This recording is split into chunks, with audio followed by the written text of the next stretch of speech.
আকাশবাণী আগরতলা। স্থানীয় সংবাদ পড়ছি লক্ষণ কুমার ঘটক। এখনকার বিশেষ বিশেষ খবর হলো, প্রধানমন্ত্রী নরেন্দ্র মোদী এবং নাইজেরিয়ার রাষ্ট্রপতি বোলা আহমেদ টিনুবু আজ আবুজার রাষ্ট্রপতি ভবনে দ্বিপাক্ষিক বৈঠক করেন। ৭১তম অখিল ভারতীয় সমবায় সপ্তাহ উপলক্ষে গোমতী জেলা ভিত্তিক আলোচনাচক্র আজ উদয়পুর টাউন হলে আয়োজিত হয়। ভারতের উপকূলীয় নিরাপত্তা নিশ্চিত করার লক্ষ্যে আজ চেন্নাইতে প্রতিরক্ষা সংক্রান্ত সংসদীয় স্থায়ী কমিটির বৈঠক অনুষ্ঠিত। কর্নেল সি.কে. নাইডু ট্রফিতে ওড়িশার বিরুদ্ধে ত্রিপুরা জয়ের লক্ষ্যে লড়াই করছে। প্রধানমন্ত্রী নরেন্দ্র মোদী এবং নাইজেরিয়ার রাষ্ট্রপতি বোলা আহমেদ টিনুবু আজ আবুজার রাষ্ট্রপতি ভবনে দ্বিপাক্ষিক বৈঠক করেন। উভয় নেতা দুই দেশের মধ্যে কৌশলগত অংশীদারিত্ব পর্যালোচনা করেন এবং দ্বিপাক্ষিক সম্পর্ক বাড়ানোর আরও উপায় নিয়ে আলোচনা করেন। প্রধানমন্ত্রী শ্রী মোদী বলেন, ভারত নাইজেরিয়ার সাথে তার কৌশলগত অংশীদারিত্বকে উচ্চ অগ্রাধিকার দেয়। তিনি ভারত ও নাইজেরিয়ার মধ্যে সহযোগিতার ক্ষেত্র হিসেবে প্রতিরক্ষা, শক্তি, প্রযুক্তি, স্বাস্থ্য, শিক্ষা এবং সংস্কৃতির উল্লেখ করেন। প্রধানমন্ত্রী বলেন, সন্ত্রাস ও জলদস্যুতার মতো চ্যালেঞ্জ মোকাবিলায় উভয় দেশ একসঙ্গে কাজ করছে।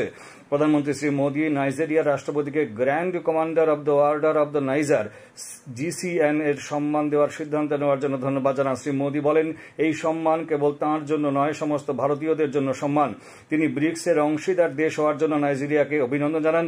উল্লেখ্য, G20 শীর্ষ সম্মেলনে যোগ দিতে দুদিনের সফরে প্রধানমন্ত্রী শ্রী মোদী নাইজেরিয়া থেকে ব্রাজিলের শহর রিও ডি জেনেরোতে যাবেন।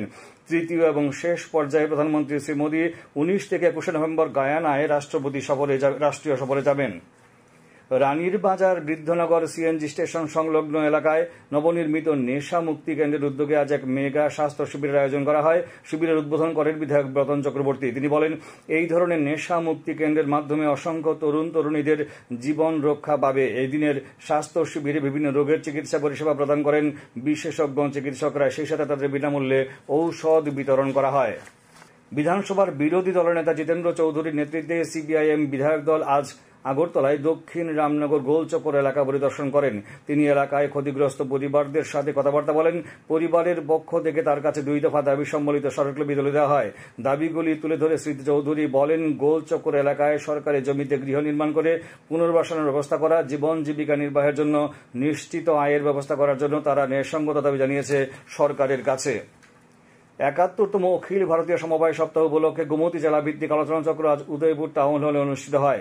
এবারের মূল ভাবনা বিকশিত ভারত নির্মাণে সমবায়ের ভূমিকা।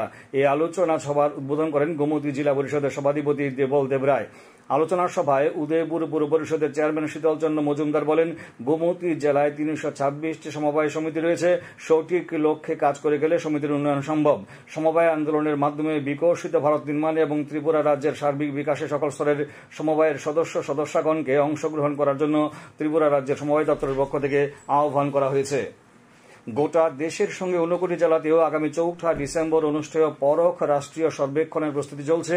59 জেলার জেলা শিক্ষা আধিকারিক প্রশান্ত কিরিকদার জানান, তৃতীয়, ষষ্ঠ, নবম শ্রেণীর ছাত্রছাত্রীদের পড়াশোনার মান নির্ণয় তথা মূল্যায়ন অনুষ্ঠিত হবে। 59 জেলার 63টি বিদ্যালয়ে এই সমীক্ষা তথা মূল্যায়ন পর্ব অনুষ্ঠিত হবে।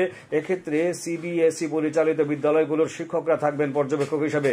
অন্যদিকে BEd কলেজ ও জেলা শিক্ষণ কেন্দ্রগুলোর শিক্ষার্থীরা থাকবেন ফিল্ড ইনভেস্টিগেটর হিসেবে বলে তিনি জানান।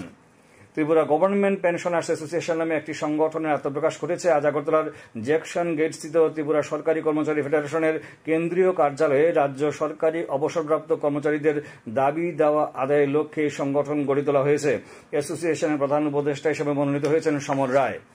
খোয়াইয়ের মহাদেব টিলায় শুক্রবার রাতে বাইক ও অন্য একটি গাড়ির সংঘর্ষে এক ব্যক্তি প্রাণ হারান। এই দুর্ঘটনায় নিহত ব্যক্তির স্ত্রী ও কন্যা গুরুতর আহত হয়। পুলিশ ও হাসপাতাল সূত্রে সর্বশেষ পাওয়া খবরে জানা গেছে, দুর্ঘটনায় নিহত ব্যক্তির স্ত্রী ও কন্যার চিকিৎসা চলছে আগরতলার GB হাসপাতালে। পুলিশ ওই দুর্ঘটনায় অভিযুক্ত হিসেবে গাড়ি চালককে আটক করেছে। ত্রিপুরা নেট স্লেট PhD ফোরামের অন্তর্গত ত্রিপুরা গেস্ট লেকচারার সংঘ রাজ্যের কলেজগুলোতে অতিথি লেকচারারের অভাব রয়েছে বলে উল্লেখ করেছে। আজ আগরতলায় এক সাংবাদিক সম্মেলনে গেস্ট লেকচারার সংঘের তরফে এক সাংবাদিক সম্মেলনে এই দাবি করেন।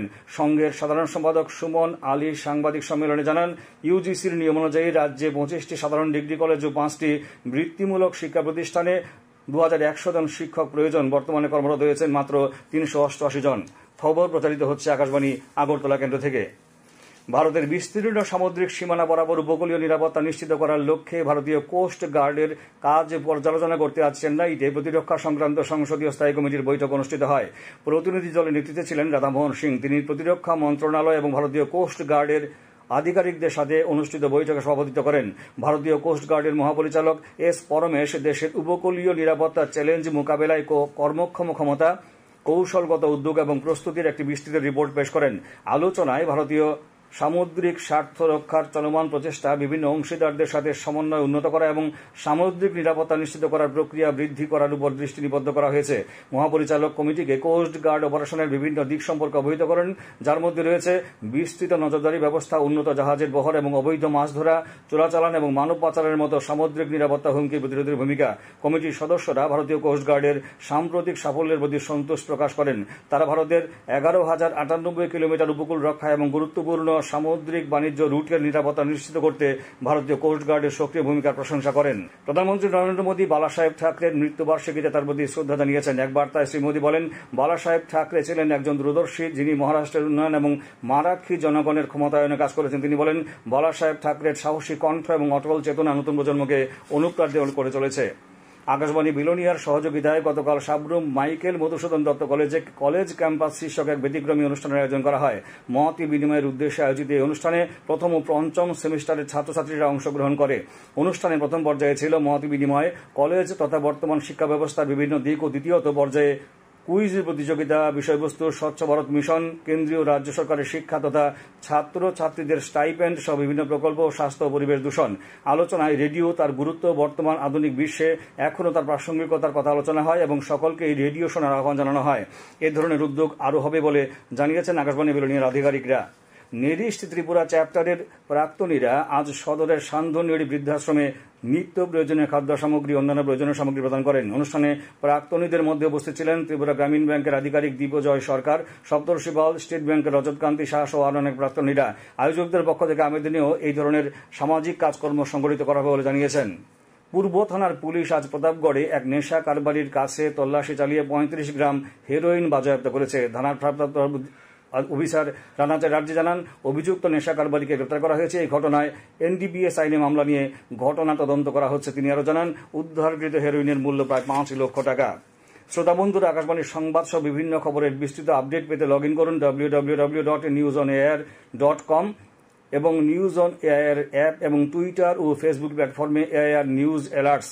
ইউটিউবে লক্ষ্য করুন নিউজ অন এআইআর অফিসিয়াল। এছাড়া সংবাদ আপডেট পেতে দেখুন টুইটার এবং এক্স হ্যান্ডেলে আকাশবাণী নিউজ আগরতলা, ফেসবুকে এআইআর নিউজ আগরতলা এবং ইউটিউবে আকাশবাণী নিউজ আগরতলা।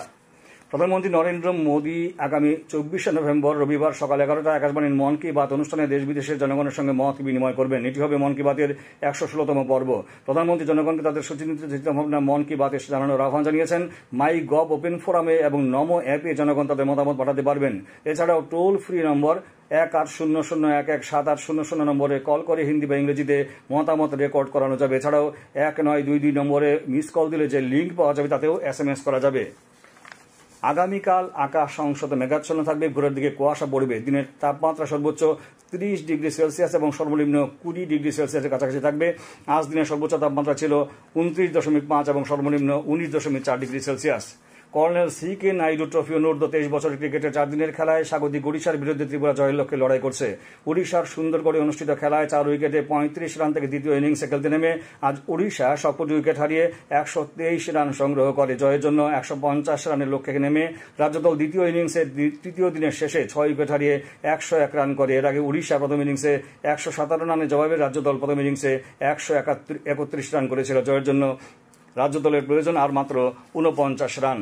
সন্তোষ ট্রফি জাতীয় সিনিয়র ফুটবল প্রতিযোগিতার ডি গ্রুপের দ্বিতীয় রাউন্ডের খেলা আজ মণিপুর জয়লাভ করেছে।